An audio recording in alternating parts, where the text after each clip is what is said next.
다시 임할 수 있습니다. 차소인은 선두에서 적과 교전 중인 아군을 서포트하여 전투에 막대한 영향력을 발휘합니다.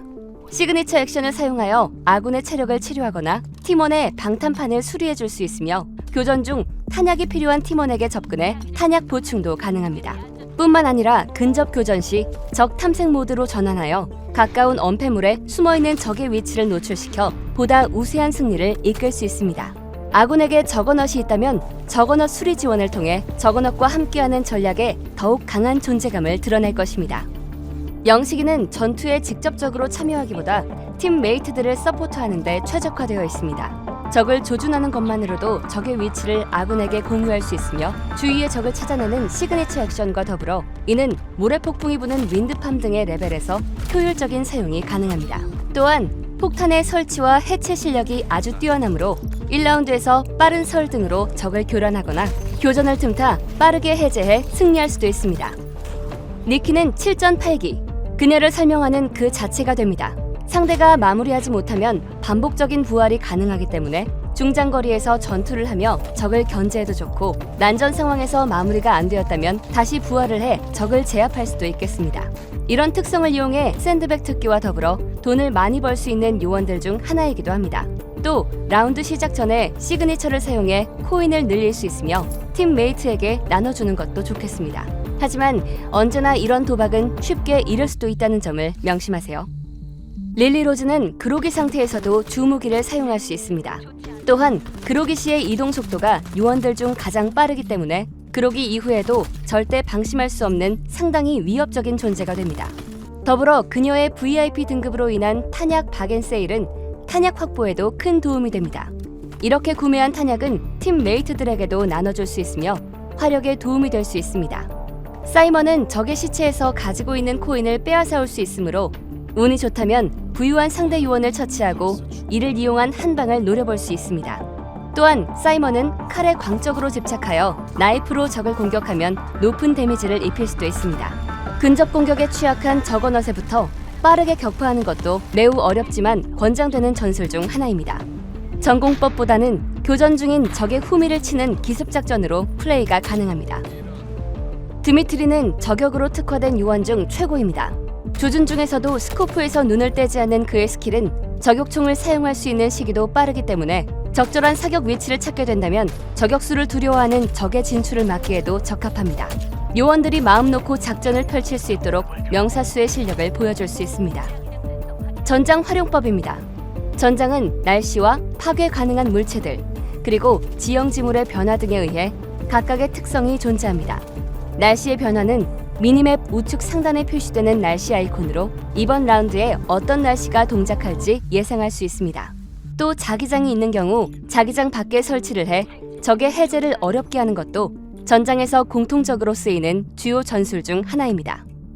점프, 파쿠르, 클라이밍하는 방법입니다. 스페이스바로 기본 점프가 가능하며 넓은 공간을 뛰어넘고 싶으시다면 스페이스바 유지로 다양한 롱 점프를 통해 적이 안전하다고 생각하던 공간을 뛰어넘어가 기습 공격이 가능합니다. 스페이스바로는 점프뿐만 아니라 난간, 박스나 임시 벽과 같은 높은 벽을 타고 오르거나 넘을 수도 있으며 점프로 아슬아슬한 공간을 뛰어넘다 거리가 부족하더라도 손으로 잡아 오를 수 있습니다. 적이 예측하지 못하는 입체적인 공간 침투 전략으로 자신만의 루트를 만들어 보시기 바랍니다. 중요한 정보 하나, 높은 장소를 연속으로 오르고 싶을 때 스페이스바를 여러 번 누르지 않고 누른 상태를 유지만 하더라도 빠르게 오를 수 있습니다. 구르기 방법입니다. 프로젝트 D는 전투 과정에서 구르기를 가장 많이 사용합니다. 구르기 액션 기본값인 쉬프트나 마우스 엄지 버튼을 눌러 사용이 가능하며 구르기만 마스터해도 1대 다수의 싸움에서 우위점을 가져가실 수 있습니다. 기본적으로 구르기는 정면을 바라보며 8방향으로 구르기가 가능합니다. 정면에 적을 봤다면 좌우 무빙을 통해 뱀처럼 움직이며 회피 접근해 근접 공격을 시도해 볼 수도 있습니다. 또한 뒤에서 기습하며 공격하는 적을 향해 구르며 회피하고 대응하는 공격, 엄폐물을 이용해 좌우측으로 구르며 피하거나 나가며 적을 기습하는 공격이 가능합니다. 구르기는 이뿐만 아니라 구르는 도중 무기 장전이나 앉기나 서기 상태로 자세 변경도 가능하며 먼 거리의 적을 저격하거나 가까이 붙은 적이 있으면 구르면서 회피하고 보조 무기나 다른 주 무기로 변경해 대응 사격하실 수 있습니다. 마지막으로 난간이나 건물 외벽 근처에서 구르기를 누른 상태로 유지하고 있다면 떨어지지 않고 매달리기 액션으로 연결되며 회피해서 매달리기 클라이밍 상태로 전환됩니다.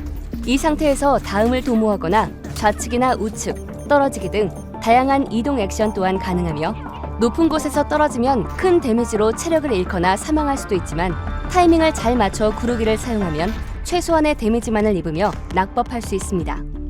탄창 파츠에 대한 설명입니다.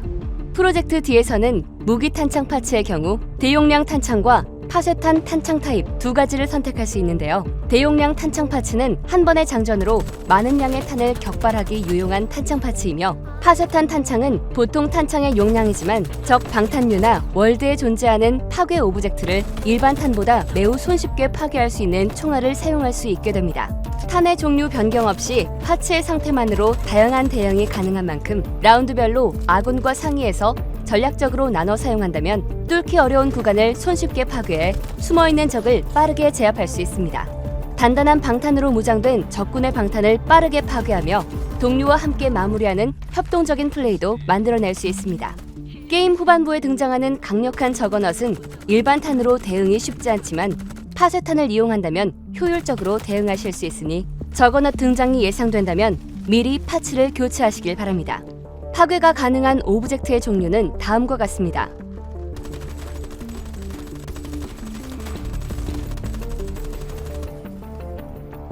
다음은 조준경 파츠 중에서 열화상에 대한 설명입니다. 열화상 조준경은 4배율을 가지고 있으며 기능적으로 어두운 지역이나 윈드팜의 모래폭풍과 같은 악조건 상황 속에서도 사람을 식별할 수 있습니다. 라운드별 환경 조건에 맞춰 배율을 변경해준다면 효율적인 무기 운영이 가능하니 꼭 한 번씩은 상점 이용 시간에 파츠를 교체하시기 바랍니다. 조준경 파츠를 사용하기 위해서는 화기 업그레이드를 2단계까지 완료되어야 한다는 점 참고하시기 바랍니다.